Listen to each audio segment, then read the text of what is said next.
We are doing Canto 11, Part 2 from the Srimad Bhagavatam, Chapter 30.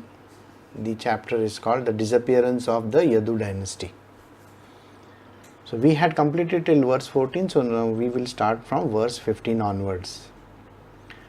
Riding on elephants and chariots, with flags flying, and also on donkeys, camels, bulls, buffaloes, mules, and even human beings, the extremely enraged warrior came together and violently attacked one another with arrows, just as elephants in the forest attack one another with their tusks. Now we are experiencing a scene from Prabhasa. Now in this particular scene, what is happening is everybody is turning against another person and they are fighting with each other.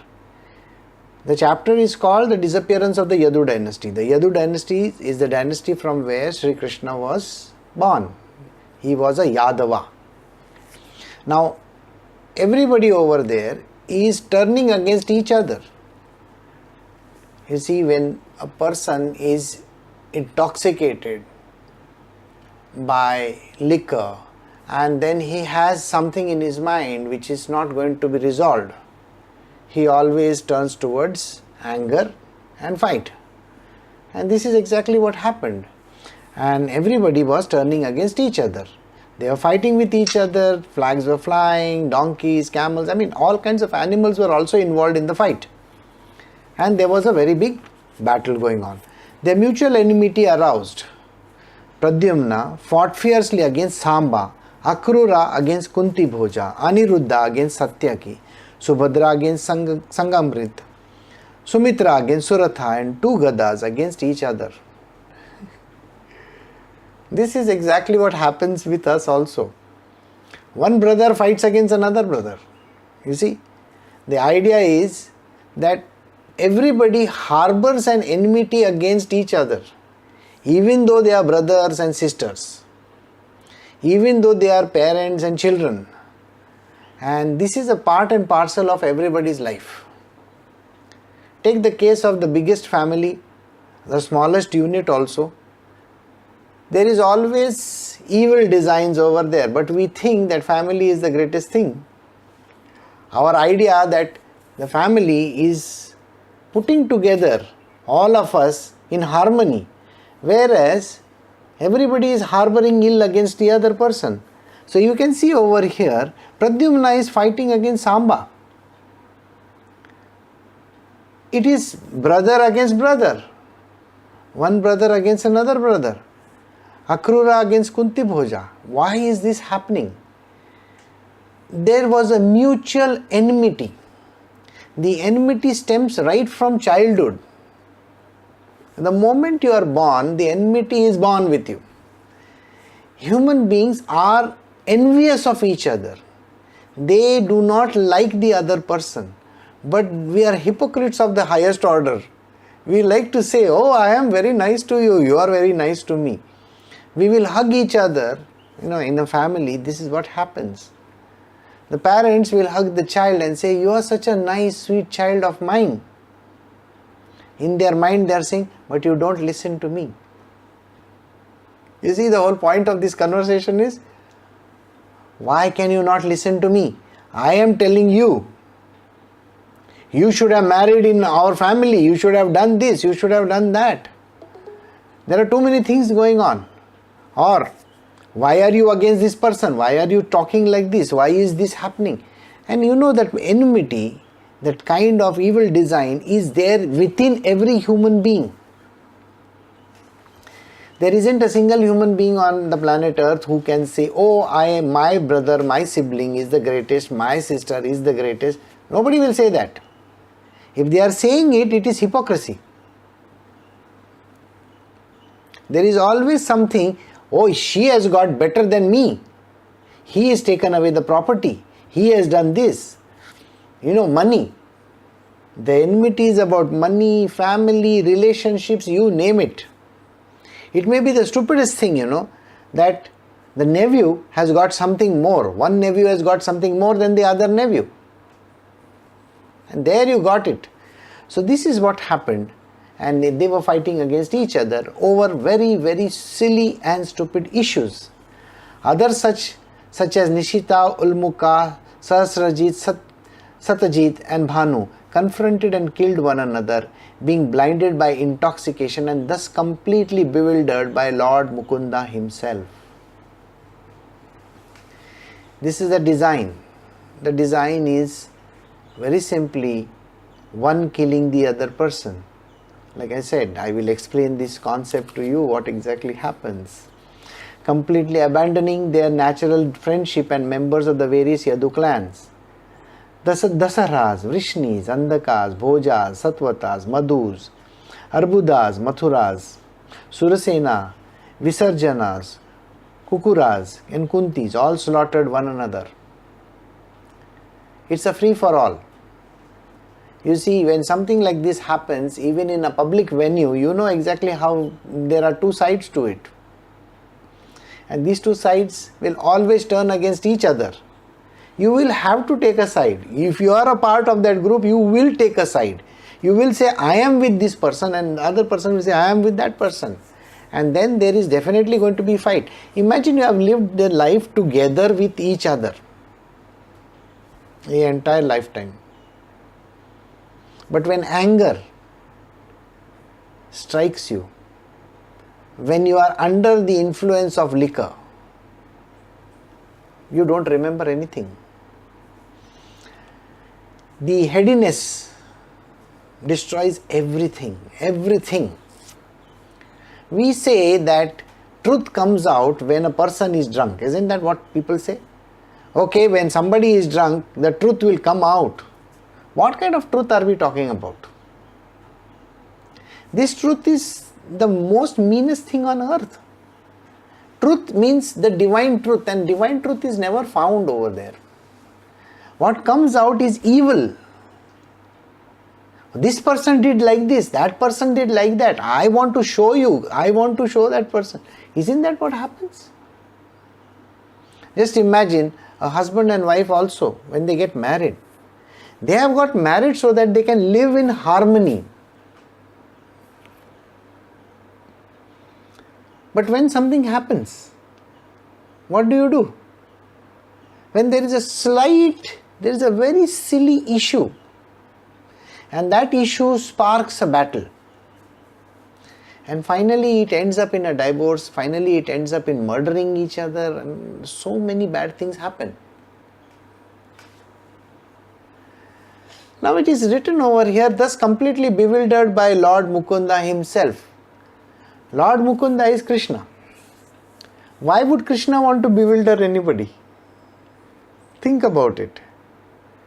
There has to be some design in this, isn't it? And this design is run by the Maya, the Shakti of the Divine Lord. The idea that the Divine Lord created human beings for betterment. He did not create them so that they can destroy each other.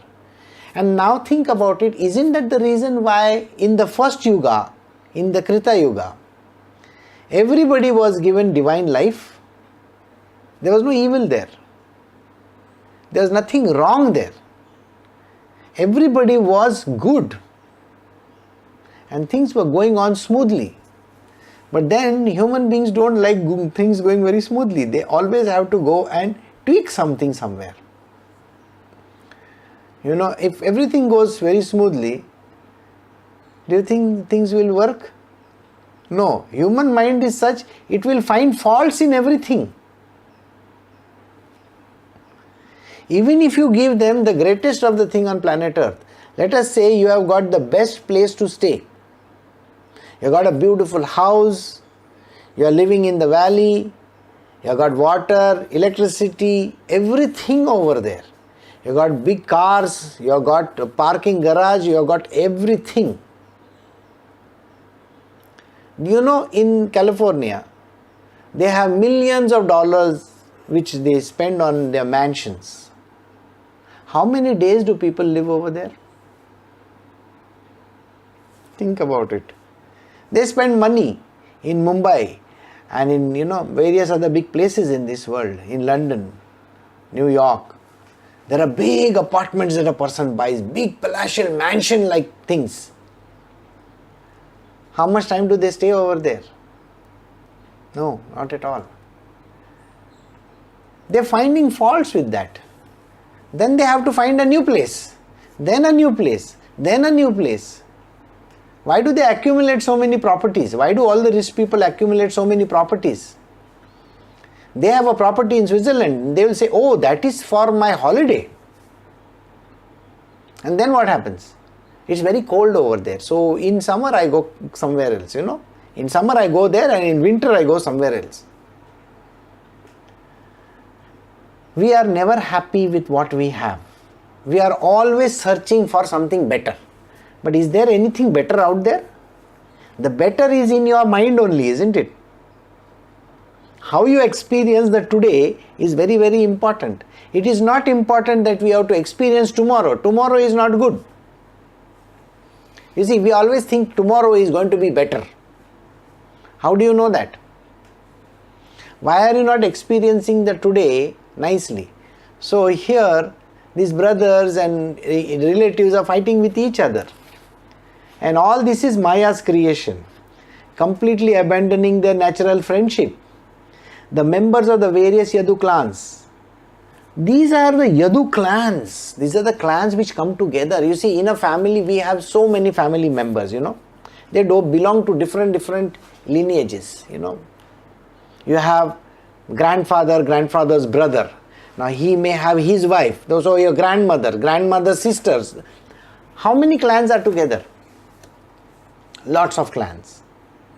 And everybody has some grouse against the other. This whole world talks about ikigai and all those beautiful stuff.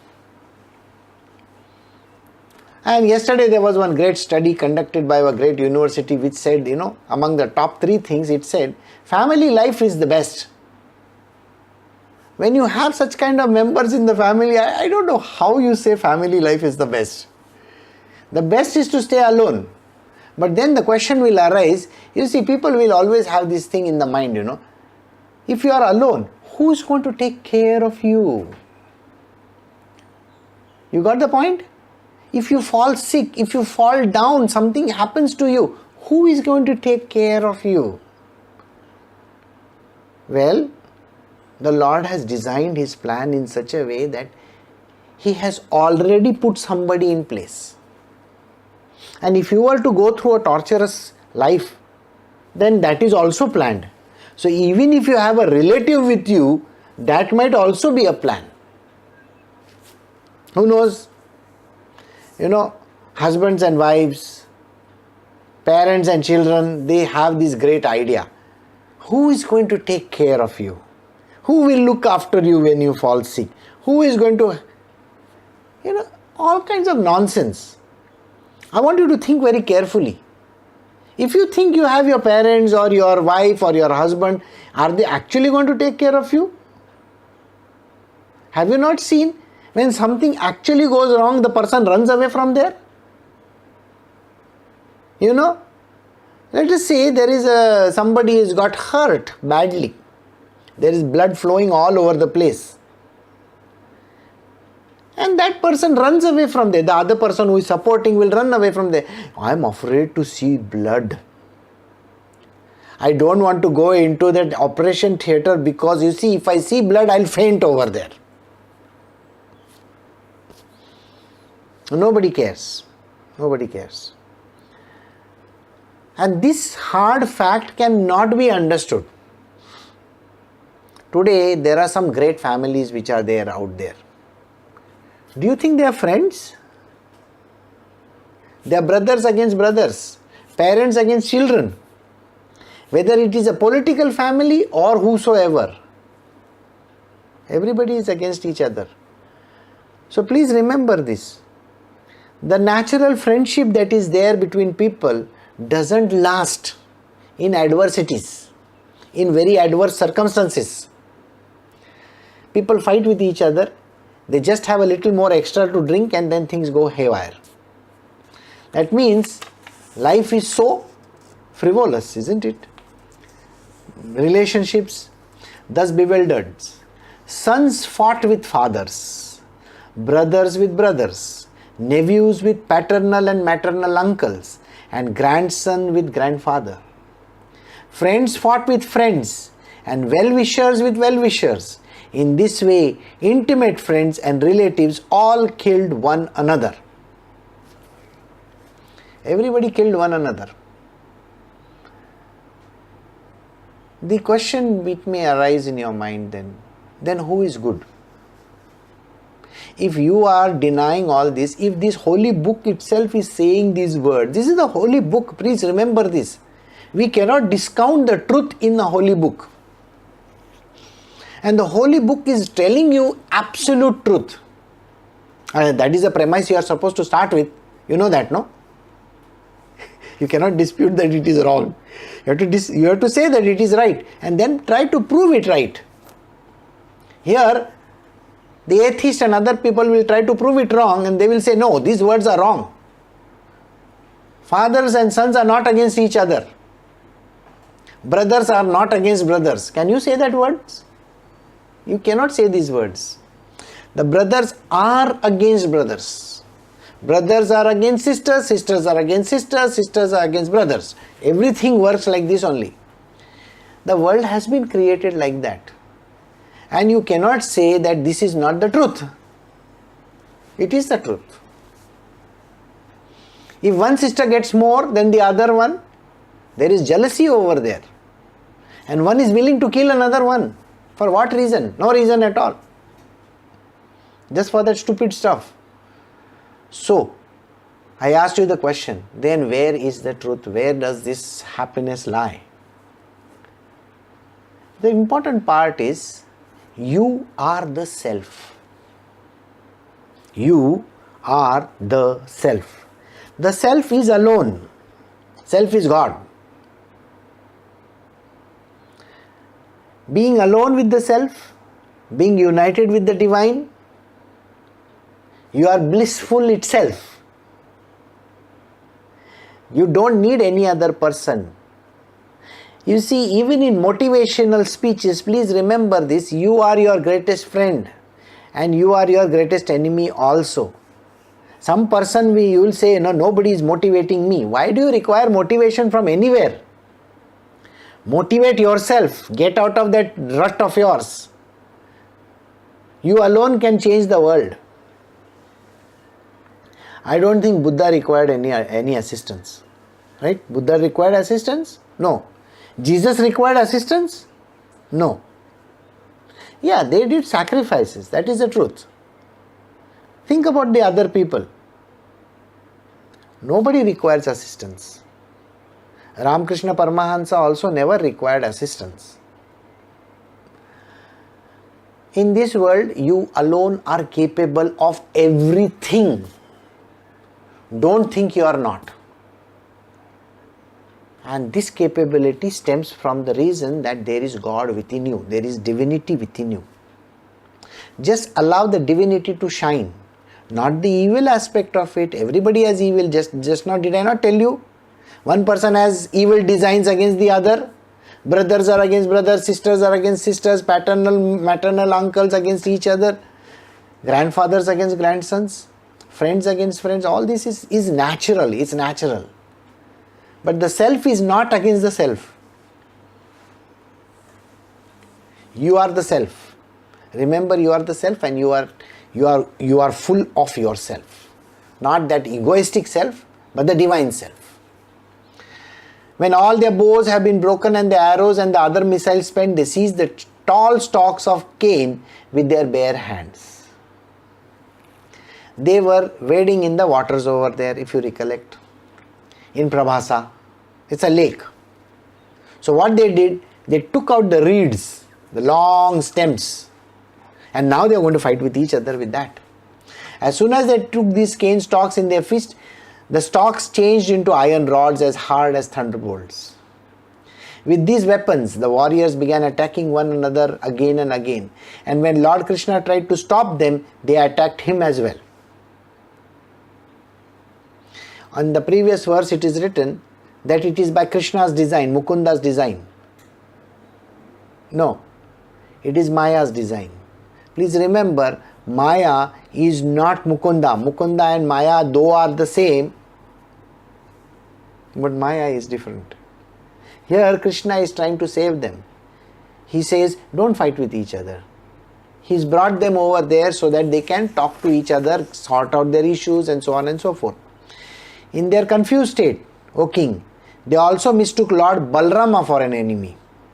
Weapon in hand, they ran towards him with an intention of killing him. So even Adishesh, Balrama, everybody thought Balrama is also their enemy. And now Krishna, you are interfering, you are also our enemy. Now imagine, two brothers are fighting in a house. Or parents are against the child. Now there is a son who is a nasty guy. Okay, please understand, everybody is nasty. Nobody is an exception, okay? Nobody is godly in nature. Everybody has that evil designs in them. Please understand, this is a public statement. Please understand that everybody is like that. Okay? No exceptions. Not me also. So, and there is no exceptions. Everybody is like that. But everybody has goodness also, isn't it? Everybody has goodness also. But when things go like this, what happens? Only the evil remains. What happens in a war? When two nations are fighting with each other? Destruction, isn't it? So, they don't look left, right and center. Even if you have your brother fighting you, your brother, they will kill that person. Because that is how the designs are. So they were confused by the liquor and by their anger, and they also raised their hands on Balram. O son of Kurus, Krishna and Balram then became very angry. Picking up the cane stalks, they moved about within the battle and began to kill with their clubs. The violent anger of these warriors, who were overcome by the Brahmana's curse and bewildered by Lord Krishna's illusory potency, now led them to the annihilation, just as the fire that starts in a bamboo grove destroys the entire forest.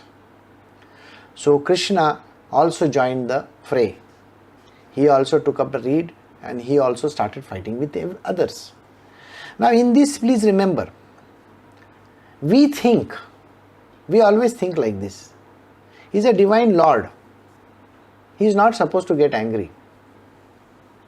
He is not supposed to die. Isn't that what we think? God is not supposed to die. When he has taken a human form, he is not supposed to get angry. He is supposed to have control at all times. Come on. You are under very false understanding. This is not correct. The Lord feels the pain, the Lord gets angry, everything happens because he is in a body. I told you that. It is something which is against dharma. Dharma, you understand? Goodness. Something is against goodness. Something which is going against the stream. Something which is evil in design. Naturally, he is going to be against that. So he also takes up his cudgels. He takes up a reed and starts fighting. And they are killing each other. This violent anger of these warriors. The curse of the Brahmana was very strong. Please remember one thing. Never curse another person. Never. The curse will play out. And it will play for you as well. Because you see, the moment you curse somebody,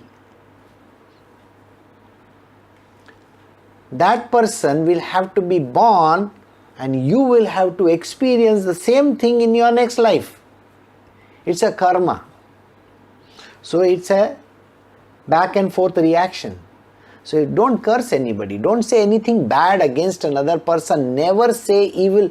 Never speak anything evil against another person. Don't.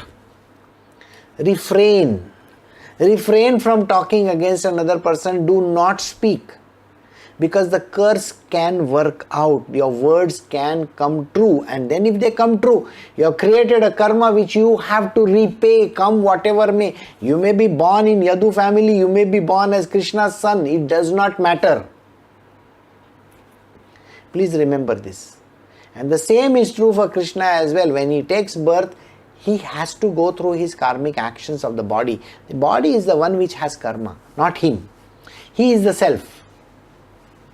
But here the body is fighting, isn't it?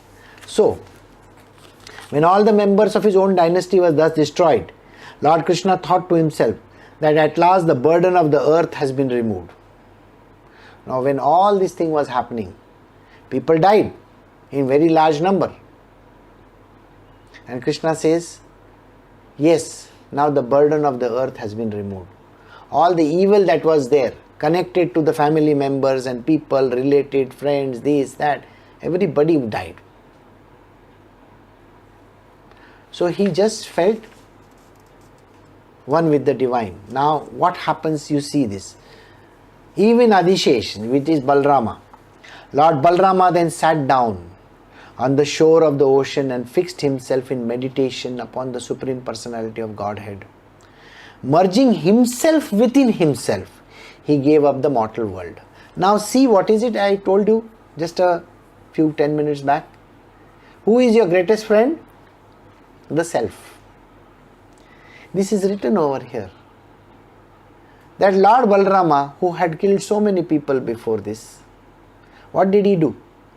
He just sat at the edge of the seashore, lost in himself, and gave up his mortal coil. He just vanished by dying.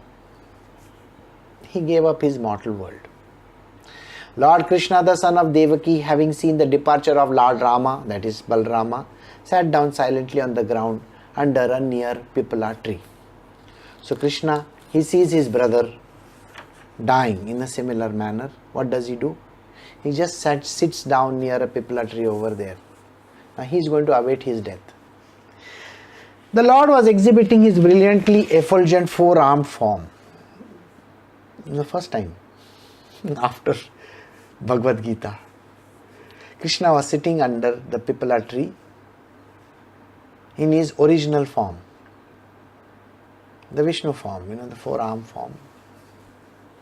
Narayana, the way he is, effulgent four-arm form, the radiance of which, just like a smokeless fire, dissipated the darkness in all direction. His complexion was the color of dark blue cloud, and his effulgence the color of molten gold. And his all auspicious form bore the mark of Srivats. A beautiful smile graced his lotus face. Locks of dark blue hair adorned his head. His lotus eyes were very attractive, and his shark-shaped earrings glittered.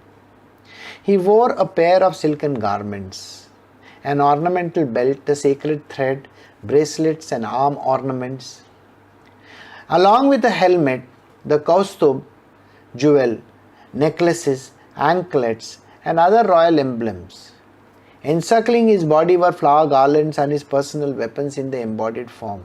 As he sat, he held his left foot with its lotus red sole upon his right thigh. He has a very peculiar way of sitting, no?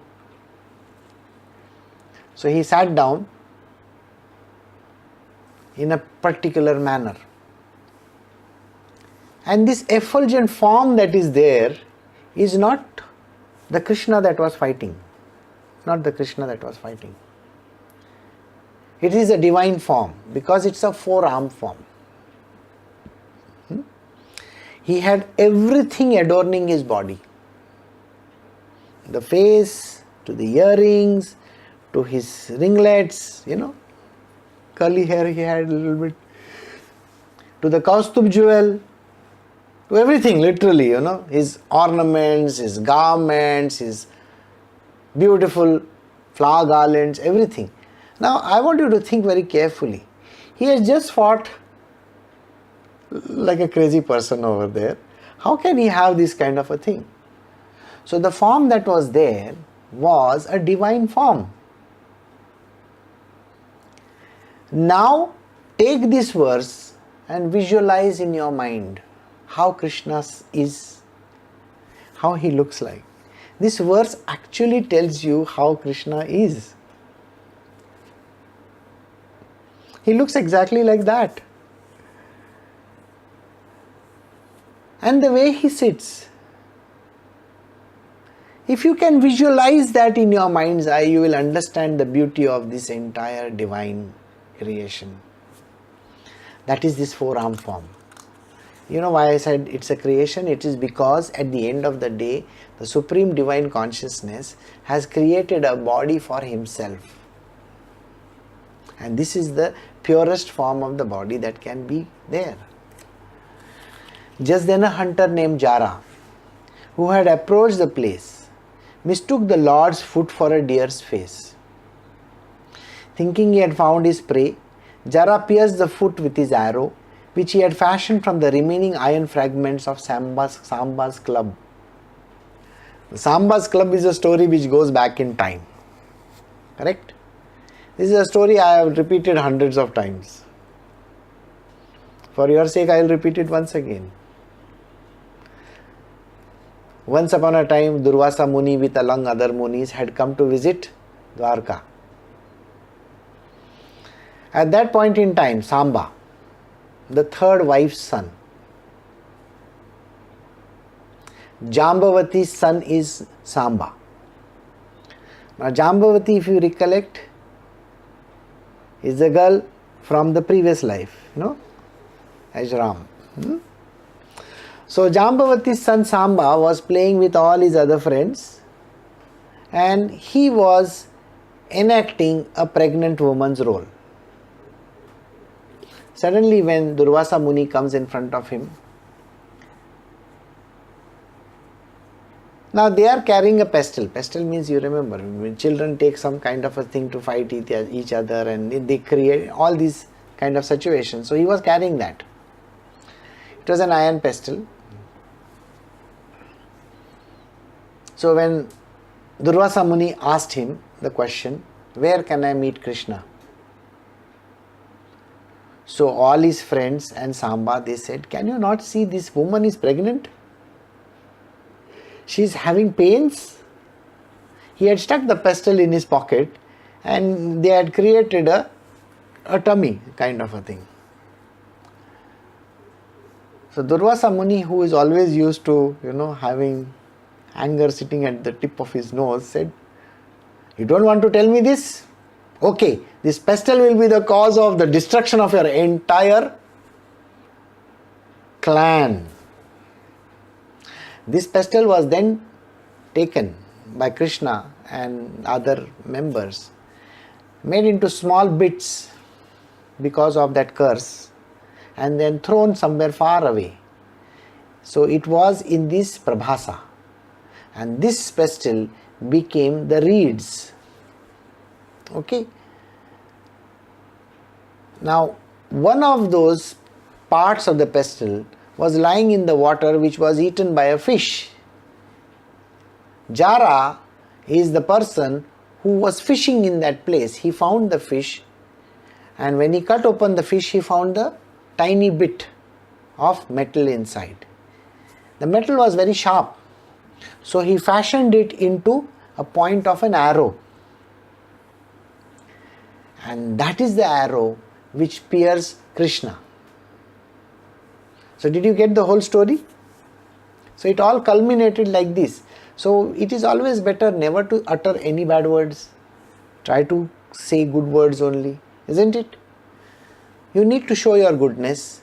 Even Durvasa Muni, when he cursed, though he was following the royal edict, a command given by God, but at that point in time it cannot be understood. So coming back to this story, so Jara, he takes the arrow and he looks in the other direction, sees Krishna over there, but he doesn't understand he is Krishna because he can only see the yellow garment, and the leg and the foot looks like the deer's face. So he pierces the foot with the arrow. Then seeing the four-armed personality, the hunter became terrified of the offense he had committed, and he fell down, placing his head upon the feet of the enemy of the demons. So Jara comes near Krishna and he says, oh my God, this is Krishna. I have hit him. I should not be doing this. Jara said, O Lord Madhusudana, I am most sinful person. I have committed this act out of ignorance, O pure Lord. O Uttam Shloka, please forgive this sinner. So he says, please, can you forgive me? I have done this without knowledge. O Lord Vishnu, the learned say that from any man, constant remembrance of you will destroy the darkness of ignorance. O Master, I have wronged you. The only way of redemption is to take the name of the Lord constantly, always. So he says, I have done something wrong, so please forgive me. I need this. Therefore, O Lord of Vaikuntha, please kill this sinful hunter of animals immediately, so that he may not again commit such offenses against saintly persons. So Jara says to Krishna, please kill me. I should not have done this kind of a thing. And henceforth also I don't want to do this kind of a thing, so it is better that I die. Neither Brahma nor his sons headed by Rudra nor any other great sages who are the masters of the Vedic mantra can understand the functions of your mystic power. Because your illusory potency has covered their sight, they remain ignorant of how your mystic power works. Therefore, what can I say such a low-born person possibly say? This is great profound words from the mouth of Jara. Now, what is he saying? He is saying something very, very unique. Even Brahmaji, or for that matter any of the gods that are created, the deities, can never understand the Vedic potency, the potency of the divine Lord Maya. They may be masters of Veda. They can understand everything, but nobody can understand the power of the Lord's Maya. So please understand this. It is not Krishna who is doing this. Remember the Krishna that we saw in the previous verse? He is that divine person sitting over there. But who is the one who is covering him? It is called Maya. So he says in this verse it is mentioned, no great sage, no Brahma, no Rudra, nobody can understand the functions of your mystic power. Nobody can even say what is going to happen. Because your illusory potency has covered their sights, they remain ignorant of your mystic power works, how your mystic power works. The human beings, animals, birds, this entire universe, the lords of this universe, the gods, the demons, you name it, the sages, the saints, nobody has got the power to understand this great divine power of the Lord called Maya. Nobody. And it can never be understood. So Jara is saying to Krishna, Krishna, this power of yours I can never understand, you see. So please forgive me.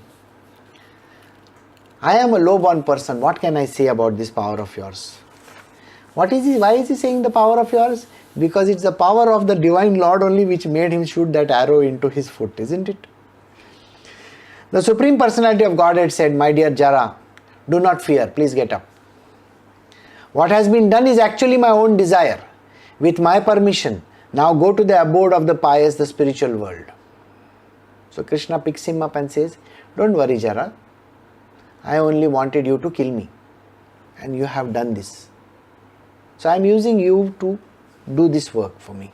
So don't worry about it. This is a very, very peculiar sentence over here. It's the same sentence that is there even in the Bible. Hardly anybody sees that sentence. The sentence talks about that Judas was impelled by the divine force of the Lord to sell him. Correct? Do you think Judas has the power to do that on his own? Isn't it the divine Lord which made him do that?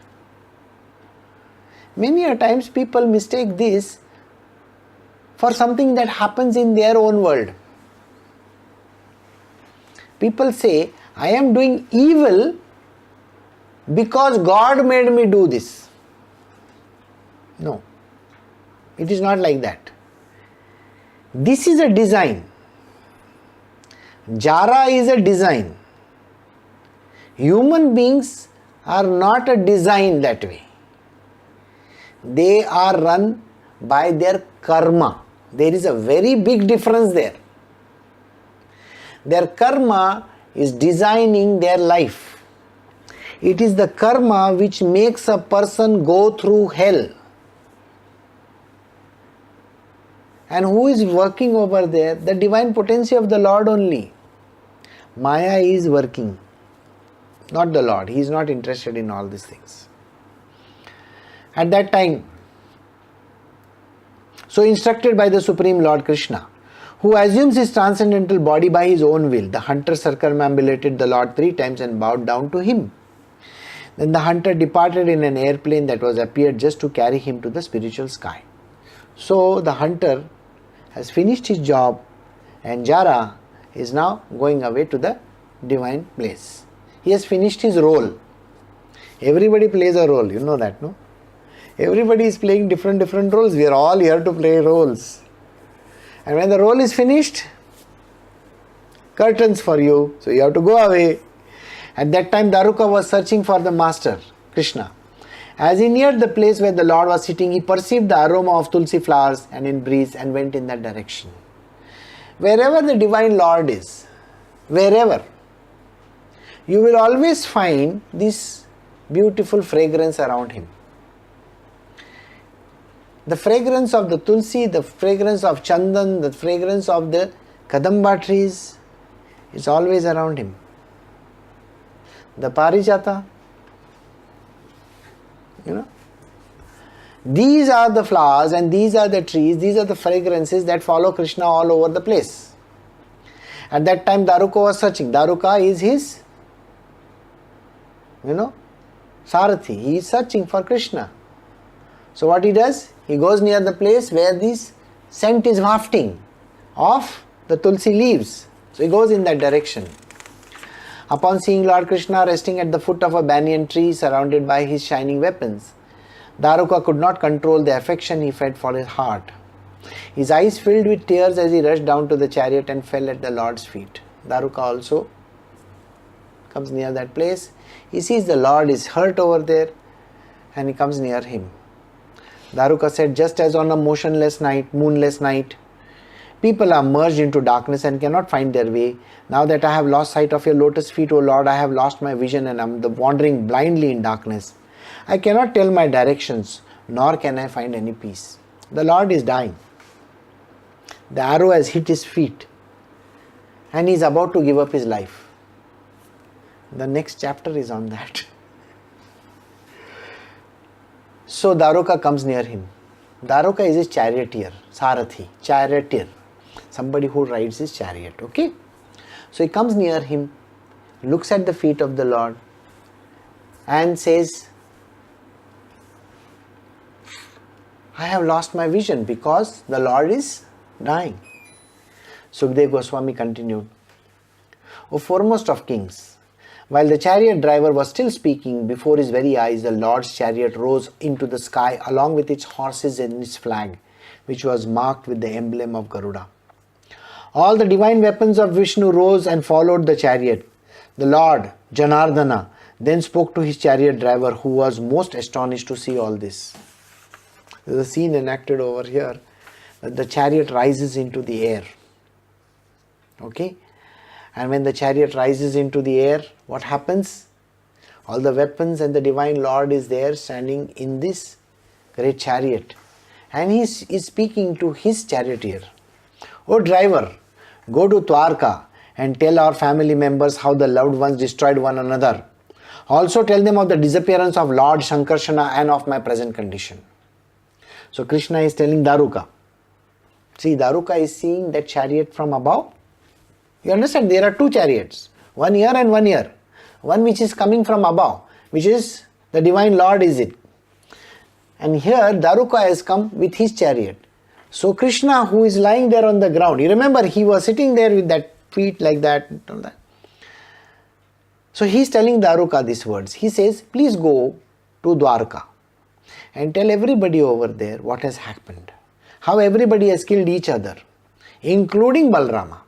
They have all died, isn't it?